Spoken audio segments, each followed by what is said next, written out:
Dans cette vidéo, nous allons parler d'agir avec de bons mobiles. Voyez-vous, ce que nous faisons n'est pas plus important que la raison pour laquelle nous la faisons. Nous pouvons faire des choses justes, mais avec de mauvaises intentions. La vérité est que nous ne serons jamais bénis pour cela. Non, Dieu est un Dieu de cœur et il regarde plus à nos mobiles qu'à ce que nous faisons. Par exemple, il y a certaines personnes qui sont gentilles, souriantes, agréables, non pas parce qu'elles veulent votre intérêt, mais parce qu'elles veulent obtenir quelque chose de vous. C'est de la manipulation. Alors l'apôtre Paul dit la chose suivante: que l'amour soit sincère. Une autre traduction donne que l'amour soit sans hypocrisie. Et enfin, une autre traduction donne l'amour ne supporte pas les masques. Que le vôtre soit donc authentique et sans affectation, aimé en toute sincérité. Nous pourrions paraphraser: soyez réel, soyez authentique. Ne prétendez pas être quelque chose que vous n'êtes pas. Ne jouez pas la comédie. Et c'était le problème des pharisiens, les religieux juifs contemporains de Jésus.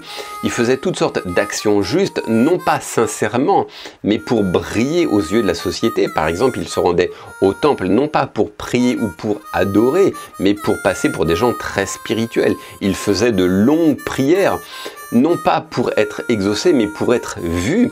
Il faisait preuve aussi de beaucoup de libéralité financière par rapport aux pauvres, non pas dans l'intérêt des pauvres, mais pour passer pour des gens très généreux. Il n'y avait aucune sincérité dans ce qu'il faisait. Vous voyez comme quoi on peut faire des choses justes, voire même bibliques, mais avec de mauvais mobiles. Le fait est que nous ne serons jamais bénis pour cela. Dieu regarde au cœur, Dieu est plus intéressé par la sincérité plutôt que par ce que nous faisons. Alors, il y a quelques années, j'ai un couple d'amis qui est venu passer quelques jours avec moi. Et il y a le monsieur qui me dit, tu sais, alors il s'appelait Pascal, il me dit, tu sais Olivier, je crois bien que il n'y a plus d'huile dans ton véhicule, il faut absolument que tu fasses quelque chose. C'était quelqu'un qui était sensible à son esprit, à qui le Seigneur parlait beaucoup. Effectivement, je suis quelqu'un de très négligent sur des choses pratiques, enfin un peu moins maintenant. J'ai fait quelques efforts, mais c'est vrai que il y a plein de choses assez fonctionnelles, assez pratiques, que j'aime pas trop faire. Je suis plus un artiste, j'aime écrire, prendre des photos, faire des vidéos, etc. Bref, effectivement, j'ai jaugé mon huile et il n'y avait plus rien du tout. Et ce qui se passe lorsqu'un véhicule est à sec d'huile, eh bien, c'est tout simplement qu'il peut se rompre. Et peu importe le véhicule que vous conduisez, ça peut être une Jaguar, une Maserati, s'il n'y a pas d'huile dans votre moteur, celui-ci peut exploser. Et votre magnifique Jaguar ou Maserati ne vaudra guère mieux qu'une vieille Dodge qui sort du ferrailleur. Non, eh bien, l'huile, ici, c'est la sincérité de notre mobile. Vous n'irez jamais très loin dans la vie si vos mobiles ne sont pas purs.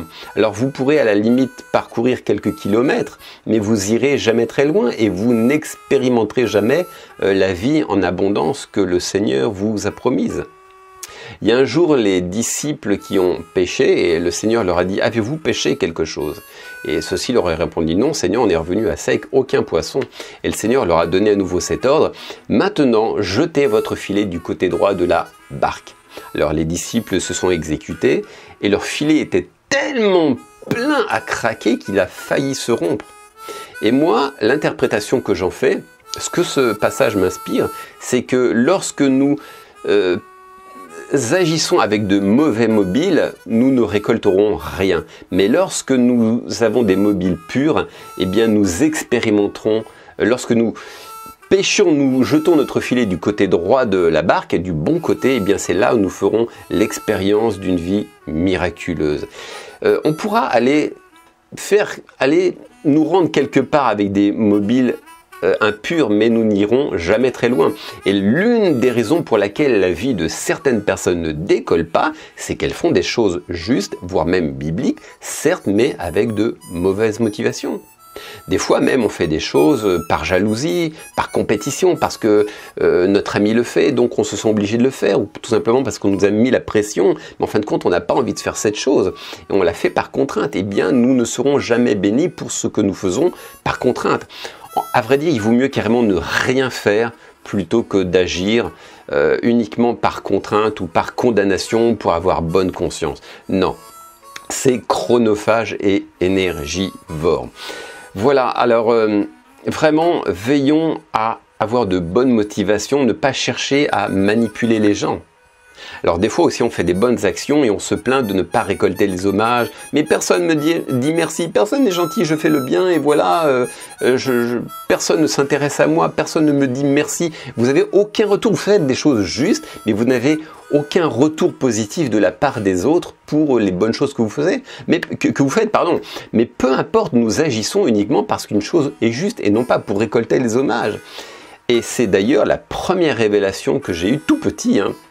Je me rappelle aussi, pour moi c'est aussi réel que cette caméra qui est en face de moi.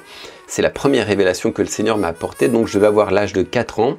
Et il y avait un petit enfant, je me rappelle, qui était chahuté, c'était un petit peu la brebis galeuse de la classe, et il y avait d'autres gamins qui le chahutaient, qui voulaient lui faire du mal, et à un moment ils l'ont fait tomber dans le bac à sable, et je suis allé le relever.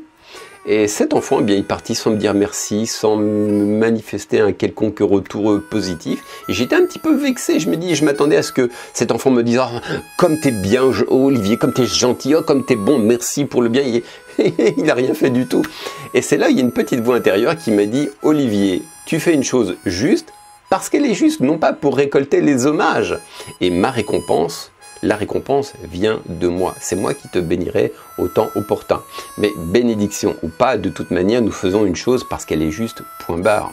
Ne faisons pas une chose juste pour récolter les hommages, pour que les gens nous félicitent. Nous la faisons parce que tout simplement, nous avons du plaisir à faire ce qui est juste.